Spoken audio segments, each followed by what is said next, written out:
Good morning, beautiful people. This morning, what came to me was, a little situation that I've been correcting with my kids, and that is the whole dynamic of when they're caught doing something that they're not supposed to or they've been told not to do. And instead of taking accountability for that, the very first thing they want to do is say, well, so and so did this. Their sibling, of course. They'll look to something their sibling did and point that out, And, two things that I kind of, when I hear that from my kids, I correct them real quick. Number one, we're not discussing that child, we're discussing you. Okay. And number two is, you know, why would you throw that person under the bus? Okay. Your sibling. Okay. Why would you tell something on them, not when it actually happened, but when you get caught doing something? That's when you want to point the finger to your sibling, and I find that so it's a character issue, and I know they're kids and I know they're growing, but my whole thing is, I analyze things on another level, because what that brought to me was the situation when the people in town brought the lady that was caught in adultery. And it was funny because they brought her and not the man. So they cast her down at Jesus' feet and, shame her. She was caught in adultery, and the punishment for adultery is being stoned to death. Okay. How did they find this woman committing adultery? Were they watching? I don't understand, but they brought the woman down. But it was also, in a sense, to test Jesus' compassion towards mankind. And not only that, but Jesus came to do away with the law. They had all these laws and rules and stuff, of course, because they got this from, the mountain when Moses went up in the mountain and got the Ten Commandments. To be honest, God wants us to live by our hearts, to doing what is right, what is already in our heart. But mankind wanted rules to follow for two reasons. I think they wanted to have a little check off list. I'm better than you because I did this one here and I did this one here, which obviously no one could keep the Ten Commandments. I mean, even to this day, we try, but, there are times where we fail, okay, because we all fall short of the glory of God, okay? So that's why forgiveness is so important. So anyhow, throwing this person under the bus, what they wanted to do at that time was to find out what your compassion is for this person under the law, okay? Because then they want to have the same compassion because of their crime, of what they did, okay? And, you know, when we realize, when, there's got to come a point where I get it, Why is that person being blessed? She does this and she does that. And why is this, people don't understand, from the outside. We all fail. We all sin. We are all sinners saved by the grace of God, okay? But the thing that differentiates those that, the ones that God can work with and the ones that God is not going to work with is your spirit, your heart. What is your heart after, you miss the mark, after you do something that, later you're like, man, I shouldn't have done that, or, that's the whole point. Okay, the remorse, a broken and contrite heart, God will not despise. Okay, so it's in our approach to humble ourselves and to ask God for forgiveness from the depths of our soul, And then not only just ask for forgiveness, but for us to have a change of mind. That's what being reborn is. That's what being born again is have a change of mind, have put on a new mind, and just analyze how your actions hurt somebody, how your actions were selfish, ego driven, greedy, lustful, all the seven deadly sins. You can go through all of them: lust and greed and power and all that kind of stuff, and that's just to analyze yourself, But what happens a lot of times, if we become hardened to our own sins and shortcomings when we start pointing out, oh, well, they do it and they do it. Yes, everybody sins and falls short, okay? But what you don't see is we don't see people what from their heart level, okay? And then when we do see people from their heart level, man, they just keep getting blessed, and they do this and the other, they just keep getting blessed because you don't know the level of the prayer life that person has. And we all have a capacity. We're all given the opportunity to right our wrongs here on this earth in this skin. We all have that opportunity, but a lot of times, we want to do the same thing. We want to point out what somebody else, what their sins are, and use that as an excuse for remaining in sin yourself. And just because someone else does X, Y, and Z, you do the same thing that they do and say, oh, well, they, like, again, going back to my kids, I tell them, hey, don't leave, your plates or your food, that they eat or they snack on in the room, okay? I don't like eating in the rooms to begin with, but if you do, bring your plate back to the kitchen and don't leave it in the sink. Wash your own plate and put it up, okay? But then I get up in the morning and there's a bunch of dishes in the sink that were not there when I went to sleep. So when I start calling them out, okay, they're pointing to, oh no, it was this one, and I only put the glass, and I only put a spoon. So they start calling each other out, instead of just, saying, you know what, I am so sorry. That was me. Take accountability. Let me go ahead and take care of this. Go over and beyond. Go over and beyond. Okay? No, that was your brother's, dish or whatever. But, if you have a heart to just go ahead and clean everything that was in the sink. There was nothing there, when you put your plate in it. But again, this goes back to the mindset, okay? And this is what I try to teach my kids, okay? Is, okay, throwing your brother under the bus or whatever does not make you any better, okay? Slandering, exposing, and pointing fingers and, talking about, gossiping about another person's situation or life or what they're doing wrong that you think, that's not going to make you any better of a human being. Matter of fact, that's a deflection for you being able to work on your own self, okay?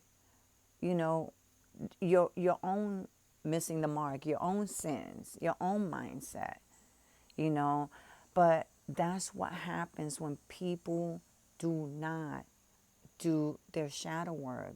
They don't want to do the work because it's painful, okay? But at the same time, it's liberating. Not only is it liberating, but you get blessed by opening yourself up, okay?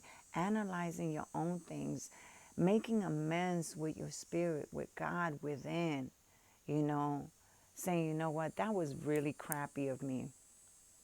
Okay, what triggered me to behave this way?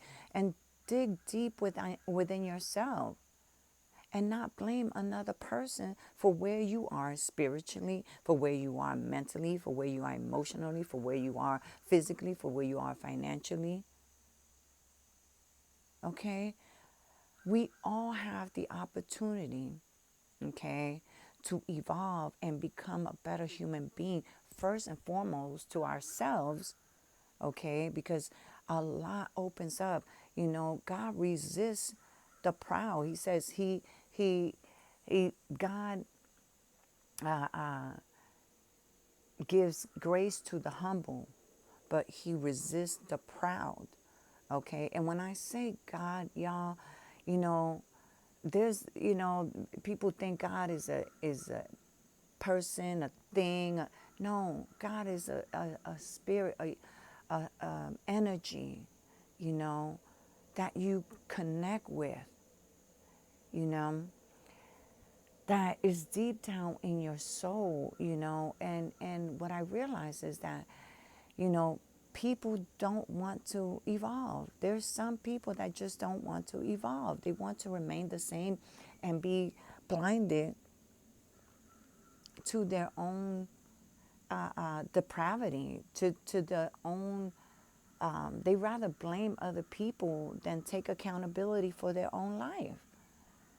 You know, so you know, my one of the things that I'm passionate about is helping people realize that, just like myself, you know, I was my own enemy. And by that, it's not that I hate myself or anything, but I was doing things that were sabotaging myself. And I learned and I grew from those things, you know. And one of those things was, for me anyway, was I had to realize that I can't, you know, try to help everybody. Okay. Some people I can help, and some people they're meant for somebody else to help. You know, like we're all part of one being. Let's say one body. We're all part. Let's say all my members, okay, my phalanges, you know, my toes, my ears, they're all part of me.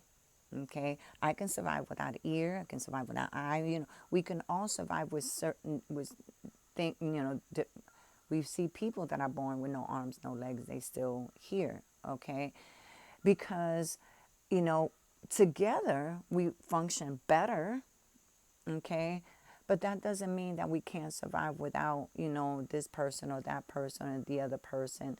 You know, we're all here to evolve and to do this thing in within ourselves first, okay, and then help others. You know, I'm here to be in this vessel, okay, to learn myself, the lessons and the things that I needed to do for my soul to evolve, okay, and then share those lessons with other people.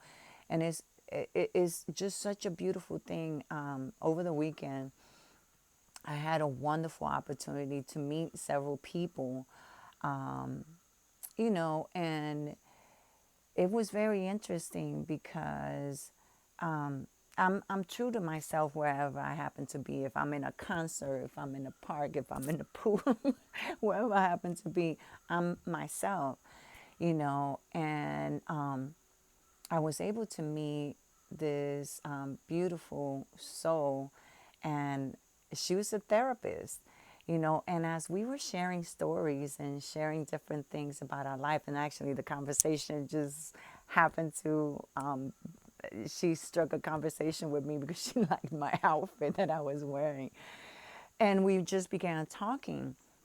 But as we began talking, I started, you know, I'm not sure how the conversation evolved um, into being comfortable with yourself and that sort of thing, and you know, having to change, you know, and becoming brave and doing certain things that you didn't think you could do and things like that. And so as the conversation progressed, she later revealed to me that yes, she's a therapist, but she is needing therapy herself, and she shared her story, which I'm not going to share on here. But you know, it was like I was led to give her a perspective that I had learned myself of which helped me get rid of, shame and things like that that I had been carrying, and how that set me free. So I presented that to her, and I told her that, I hope and I pray, and I know just by the look on her face that it was something she had not heard before.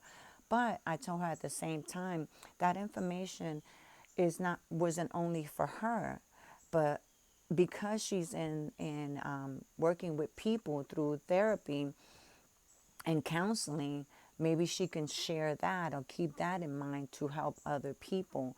And I'm sure she's going to do that. You're a beautiful soul, and I love you if you're watching this.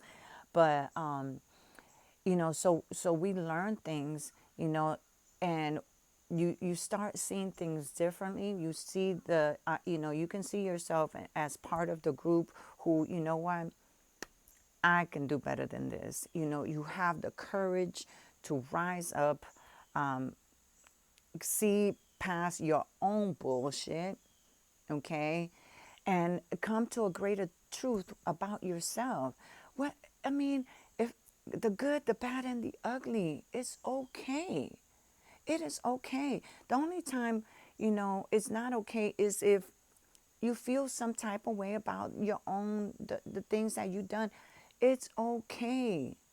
Okay? We all can change just like that. A change is just a decision that you make to become a better version of yourself. Or you can make a change to become a worse version of yourself. I mean, it's all up to you. Okay?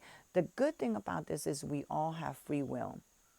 We can do with this, or we can do with that. You can do with this, or you can do with that. It is up to you. Okay? Those individuals who are determined, okay, to show up in life and do something about their situation, examine yourself, okay, and be true to yourself, and not cuddle and baby your freaking character problems. We all have them, you know. But is in your mindset, do you want to continue the same way, or do you want to evolve and become better? Okay? People they threw the lady at Jesus' feet. Oh, she was found in adultery, and the punishment for adultery is death by stoning. Okay? Now, Christ came to do away with the law because he's the embodiment of God on earth, okay, which we know God is love. Okay, love is patient, is kind, it's not envious, it doesn't boast. Read 1 Corinthians 13 for the rest of that. Okay, so in his compassion, knowing that these people pointed out this woman's flaws and sins and threw her, made a spectacle out of her, okay, he knew that the greater intention was to see if he was going to go with the law, So what Jesus did next stunned them, okay? And he gathered his thoughts, rose up, and said, okay, let him who has no sin throw the first stone, okay? And when you're faced with the truth, when the truth speaks to your face, your own heart will convict you. And when they were convicted by that, they all had to leave one by one. And this woman was able to be redeemed, okay? Because we all sin and we all fall short of the glory of God, okay? While we're on this earth. Now, if we come to God with a broken and contrite heart, he will not turn you away. The energy of God, the source, the living frequency of harmony, peace, joy, acceptance, okay, will gravitate to you, okay, and help you to become a better human being, a better energy, a better frequency. That's if you choose to do that. Okay? It's all a choice. I love you guys. And just know, even when you fall short, okay, humble yourself. Okay? Accept accountability, responsibility, then renew your mind, be born again, change what needs to be changed. Okay? Shed light on those dark places, those shadows, those anything that trigger you, that generates a reaction. Examine that. Okay? And as you start shedding all the baggage of, feeling condemned and feeling this and hiding behind, things about you that you don't like, as you start letting that go, you become a freer spirit. Like you become free, okay, from judgment, free from all of that. And then what ends up happening is you start attracting beautiful things in your life, okay, and ugly things. But the thing is, the ugly things come from outside energies, not your own, okay, because when you carry light, okay, not only other people are going to see your light, okay, but evil energy try to cover the light because they want to stay in the darkness, okay. But evil has never overcome good, okay, never, and it will never happen, okay. um, I'm not saying that evil is not out there, and it's, yes, absolutely, it's evil out there. Just as there's good, there's always a counter.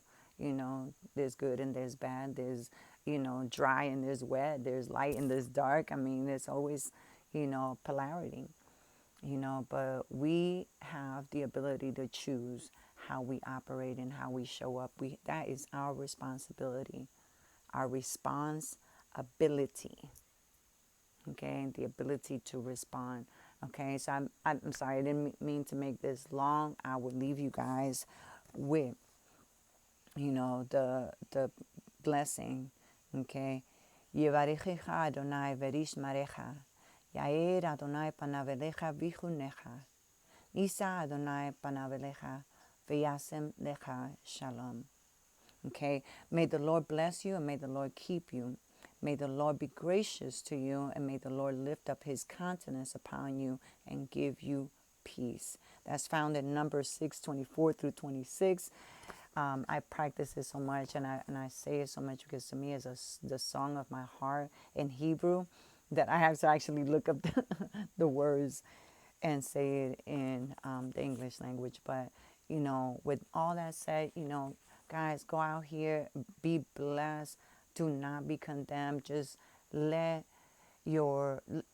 just put everything at God's feet, put it at the cross, okay? Cast your care upon him because he cares for you, okay?